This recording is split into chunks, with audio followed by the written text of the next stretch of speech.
What is the biggest reason for the Warriors' loss?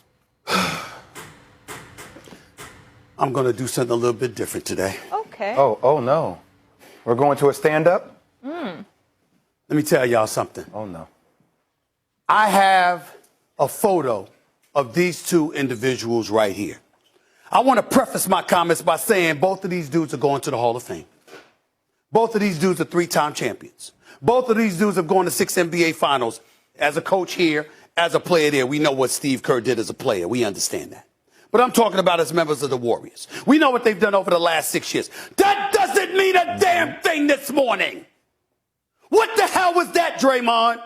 We got to stop this nonsense right now. This is a motivational speech. This is not criticizing LeBron. This is not criticizing Draymond Green. This is motivation, my brother. 2 points. 2 damn points. All of that talking, 2 points. I got no problems with your podcast, my brother. I support it. Okay? I love listening to you. I hope you keep doing it. But guess what? That ain't the priority right now. 2 damn points against the Boston Celtics. That's 2 games, Dre.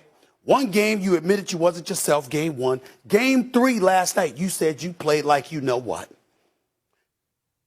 Are you ready for somebody to look at you and say to you, Draymond Green, you are on the verge of costing the Golden State Warriors 2 titles?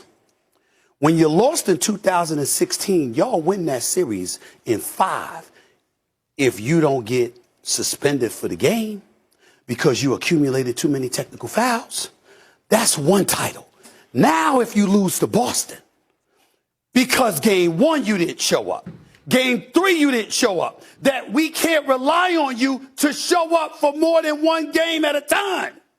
That's going to be a problem. Steph Curry needs you, bro. Klay Thompson needs you, bro. Jordan Poole needs you, bro. It's time. Period. You got to show up. The same things you did in game 2, getting in everybody's face, being disruptive, setting screens and picks, being physical, playing with force, letting the Boston Celtics know they're going to have to deal with you. That's what you got to do. Y'all can't go down 3-1 to Boston. You ain't winning 3 straight against Boston. This is it, Draymond. This is it. No more. You're a Hall of Famer. You're a 3-time champion. But you got to play. Because right now, Al Horford looks better than you. He's shooting the ball better. He's rebounding the ball better. He's defending better. You got to change that. Now let me transition to this man. Steve Kerr.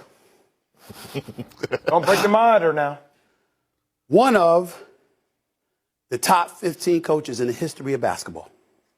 Steve Kerr, we know how great you are. We know that you personify championships. Great leader, great coach, great man. You don't look so good in these finals, my man. You're down 2-1. What's a big reason why? I'll tell you why, Steve Kerr. You ever heard of the names Jonathan Kuminga, Moses Moody? 19-year-olds with size, with athleticism, particularly with Kuminga, who will play some defense. Why is that important? Even though they're young bloods that have never been in the finals, throwing them to the wolves like that. Of course, that's desperate. But this is desperate. Why? Because look at the rest of your team. They're bigger than you, Boston. They're more physical than you. They're more athletic than you. They come across as deeper than you. You got to stop. You got to answer that. You got Kuminga, who's played in 70 games, started 12 of you sitting on the bench until the last 2 minutes and 19 seconds. Moses Moody showed you flashes of what he could potentially do when you put him in a Dallas series, considering what you get from everybody else. You don't have a choice, Steve Kerr. And by the way, weren't they supposed to be prepared to some degree? You brought him here all this way just to have him ride on the bench? Jonathan Kuminga has got to play. Moses Moody, throw him up in there. Do what you got to do. But you can't play Steph Curry, Klay Thompson, Wiggins and these boys 37, 38, 40 minutes.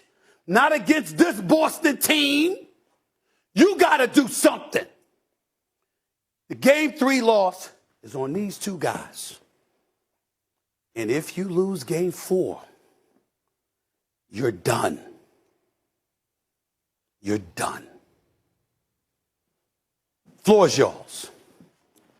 I think we should go to Harvard, if that's Sure. okay with Yeah, you. yeah. Harvard, take it away. Yeah, take it away. Yeah. Commencement speech. You know what? I'm just proud of Stephen A. for actually calling Draymond out, because it seems like to me everybody be tiptoeing around Draymond and is afraid to call him out on what they've seen in his lack of production on the floor. Last night, Draymond Green was more of a liability than he was an asset.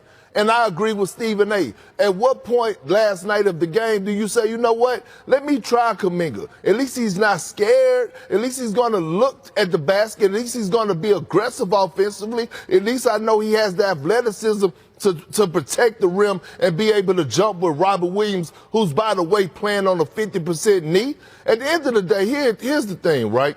People keep coming and asking me, is it personal with me and Draymond? No, it's never personal. But my whole thing is, just like we criticize and talk about the game of basketball when it comes down to everybody else, he's not exempt for that. He can get criticized. Listen, he didn't play. He talked all the noise after game 2. He did all that tackling and all that unnecessary, jumped up the game, and he poked the bear in Jaylen Brown. Okay, it's cool. You could poke the bear, but at least help your homies fight the bear. He was nowhere to be found last night. And my thing is, accountability runs deep. All across the board, nobody is exempt, including Draymond Green. Go ahead. So I appreciate both of you guys and your passionate remarks. I think that was a great motivational speech, I do. But don't you think we need to calm down just a tad? Like, this is a series, right? There are ebbs and flows in a series, correct? I just want to make sure, because even though Boston got game 1, Stephen A., would you agree that we thought Golden State should have won game 1? No. They didn't. I understand they didn't. No. I'm saying they were I can't say you should have won a game 1 when they went from being down 15 to being up to being up. I understand. That's it was a collapse. I mean, they blew them out in the second half. It's a collapse. So they shouldn't have won game 1. If you get blown out, that's one thing. If you lose a game, tight game, blah blah blah, that's different. When you get beat down in a game, that's not a game you should have won. You got beat down. Okay, so both teams are undefeated after losses in the playoffs. So they respond back in game 2, because you're allowed to have poor games, right? Okay. And then in game 3, even though they got blitzed from the beginning, and I give Jaylen Brown a lot of credit, look, I'm starting to believe in Boston too. And I get it. There is accountability for Draymond Green, guys. Like, and I understand that, Perk, your tweet about the podcast, him being more I ain't saying nothing about the podcast. I know you didn't. I'm gonna go in on that. I like in a minute. I'm gonna go in on you on that in a minute, Perk. That's my point here about Draymond. Okay. You want me to start with you, Perk? You want me to start with you? Start with me. Let me start with you, Perk. Let me start bring with you that here. energy this I'm way. gonna bring it to you. I'm gonna match it, Run it Perk. over here. You ain't gonna punk me. You gonna sit up there and address a podcast on a tweet. Let me tell you, my brother, LeBron James has a shot that he does throughout the regular season. Does that distract him from what he's doing? Oh, I'm sorry, because I saw Stephen A. on the pregame show with Adam Silver, and everybody was praising LeBron James for becoming a billionaire with the industry that he's created that started with media while he was actually playing as a player. So you can't sit up there and tell me, keep the same heat about a podcast when he was the most impactful player in game 2.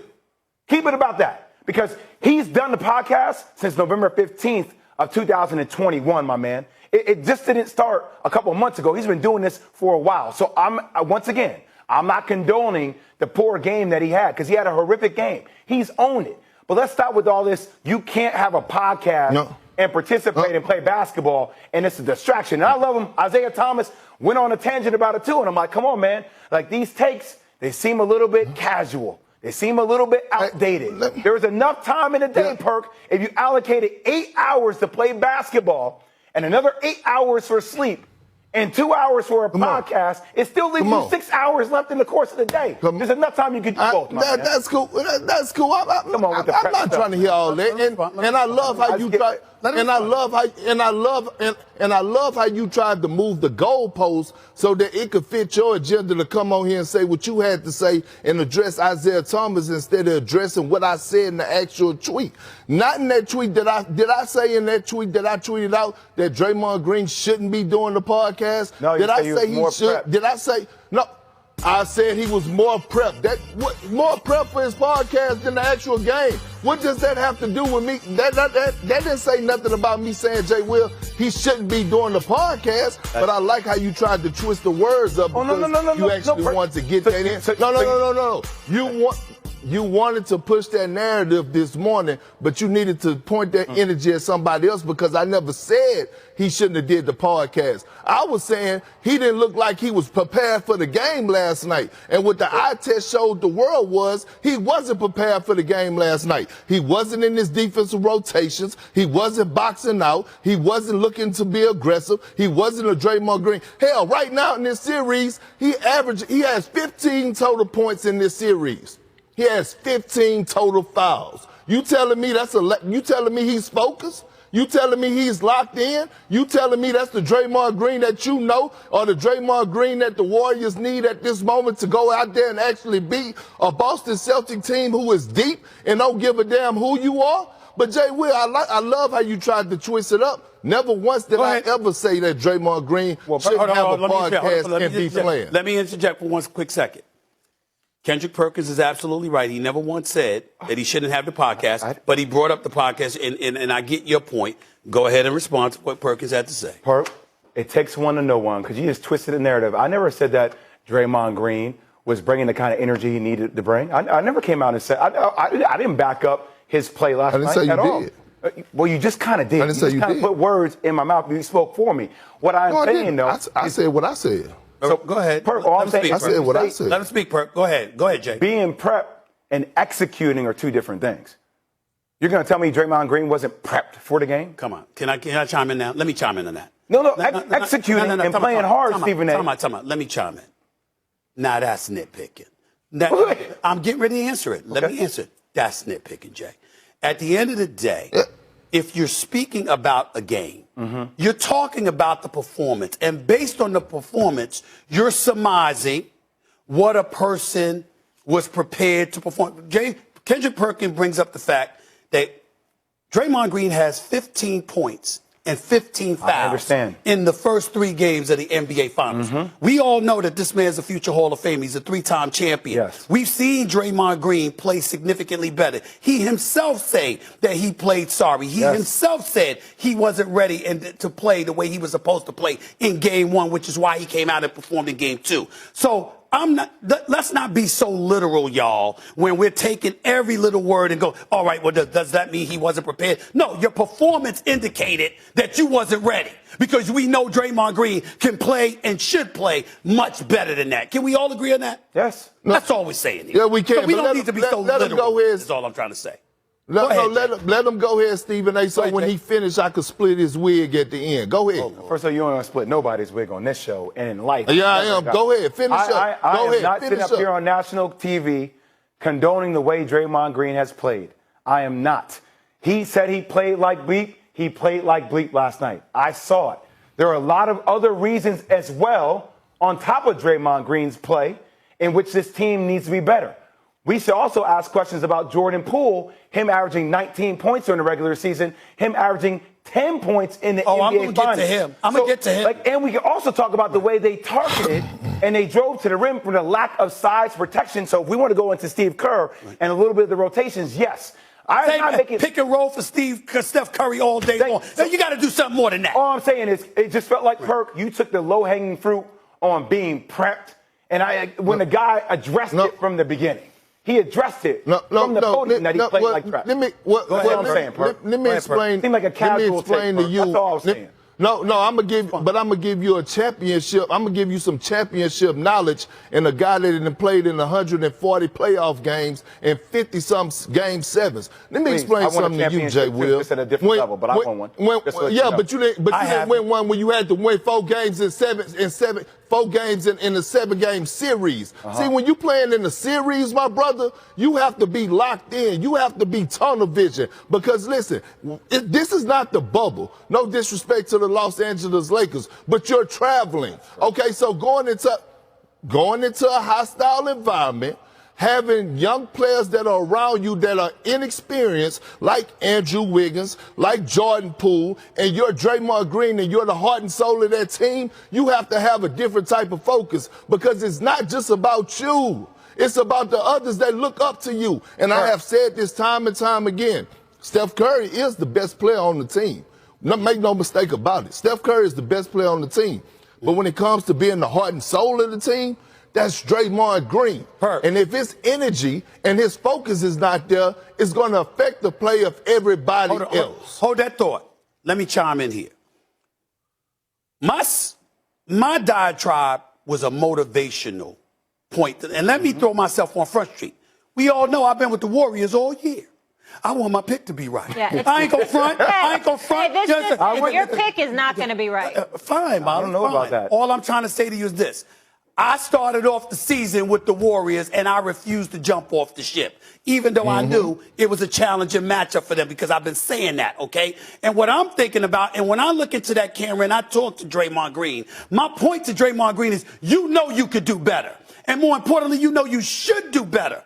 We understand you undersized. We understand that you fighting against cats. I mean, Robert Williams is bigger than you. Al Horford is bigger than you. Al Horford right now looks better than you in the series. What you did in game 2, what we're saying is you got to do that every game because they need you to do this. You can't miss out on game 1, miss out on game 3, acknowledge it, and we're supposed to be okay with that because Boston is the kind of person. Listen. They're exceptionally well coached. Their defense is elite, particularly in the half court.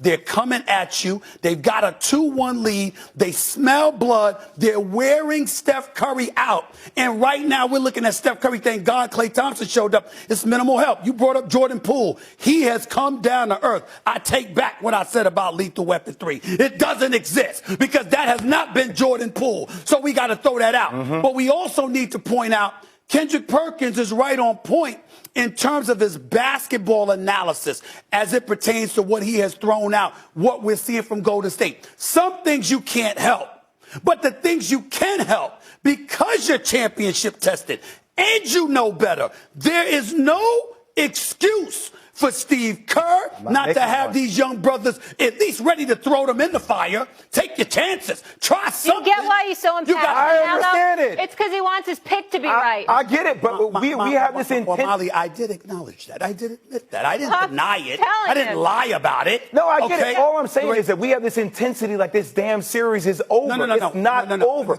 And that's my big point. But Perk, I kick this whole thing off by saying that is my point. It is 2-1. Right now, Draymond did play horribly last night. But we act like this team they had a 1-point lead in the third quarter when they made a run. They're still right there. Go ahead, Joe. Go ahead, Perk. See, this is the thing that makes my skin crawl when we go off topic. We came on here today and say the biggest reason Golden State lost, not the series. We're talking about the game from last night. Nobody on here said the series is over. I still think the series is going 7 games. I know better than to sit up here and come on here and say that the series is over just because they're up 2-1. No, I'm not going to do that. We're talking about why did they lose last night? What was the biggest reason? And my biggest reason that they lost last night was because of their heart and soul, and Draymond Green wasn't there, and his focus wasn't there. Understood, but Perk, I feel like what's happening to you in the media world is, we don't live in a world as absolutes as athletes, man. It's a series of things that go wrong. It's never just one dude that deserves all the blame. I didn't say that. You're saying he's the biggest reason they lost. That's and what I'm trying to tell you is, was his performance bad? He's the leader of that team. He's the leader of that team. That's why. Was it horrific? Yes. They were still in the game. And there have been a lot of times in your playoff series. But, Jay, that was the question. We do have to give a biggest, you need to give, everyone needs to give a biggest reason. Not just that, Jay. I have to ask you a question. And Perk, I'll let you back in a second. I have to ask you a question. They're down 18. They come back and they storm back. Steph Curry explodes in the third quarter. They take the lead. If Draymond is on his game, do they lose last night? Based on what you saw. Based on what you saw in the second half from Steph Curry, particularly in that third quarter, do you believe that Golden State... I think they have a better chance to win, but I'm giving Boston a lot of credit for getting the game. But wait, of course we know Boston's legit, and of course they deserve credit, but the point is this. If you believe, if I believe, if Big Perk believes, if Draymond Green had played better, that they win that game, then why is it beyond the pale to sit up there and say, yo, Dre, you got to step up because you're that big of a difference maker. We're paying homage to him. I'm not saying we're paying homage to him. But I've seen a lot of games throughout the course of my life where players have played bad and they still have found ways to win games. We're just talking about last night. What we saw last night. And I'm telling you this last point, Kendric Perkins. We going to stand here on national television, okay? And we going to take a moment to give Kevin Durant some love. They are now like 1-9 in the finals or something like that without Kevin Durant. Okay, I mean, this is Kevin Durant is. We know this, but it's important to point out because he takes his shots, he takes his criticism, and I'm somebody that gives it to him on occasion to be real about it. But I'm looking at that last night and I'm saying to myself, if this brother was here, some of this stuff would not be happening. This would not be happening if Kevin Durant was still on this team. So let's take a moment to give one of the great players the love he deserves. Go ahead, Ken. And Jay Will, Stephen A. Look, after game 2, I also tweeted out and I said, Draymond Green talked this talk and he backed it up. Beyond the stat sheet, he affected this game, in my opinion, and he was the reason that Golden State won. See, nobody sees those type of things, and I don't care. We could pull up from what happened last night. But my thing is this, Jay Will. And I want to see your face real quick, and we can go up on the split screen. Here's my thing. Here's my question to you. No, here's my. That's my brother, man. That's what we do. I know, but here's my question to you. We heard Steve Kerr, we heard Draymond Green, and we heard Klay Thompson complain about the chants or the rants that Draymond Green got in the Garden last night. Okay, let me ask you a question. If Draymond Green was really locked in, if Steve Kerr, who played and won the championship and had to go to Utah, which is absolutely a hostile environment when he was with the Bulls and won, if they were totally locked in, you telling me that they wouldn't have been ready for that moment and known that they was walking into that type of environment? Stop right there. Right there. The point that needs to be made. And by the way, KD, they're 2-9 without KD in the finals, by the way, not 1-9. Apologies. But let me say this to you. This is the point that needs to be made. We have learned what I've always known.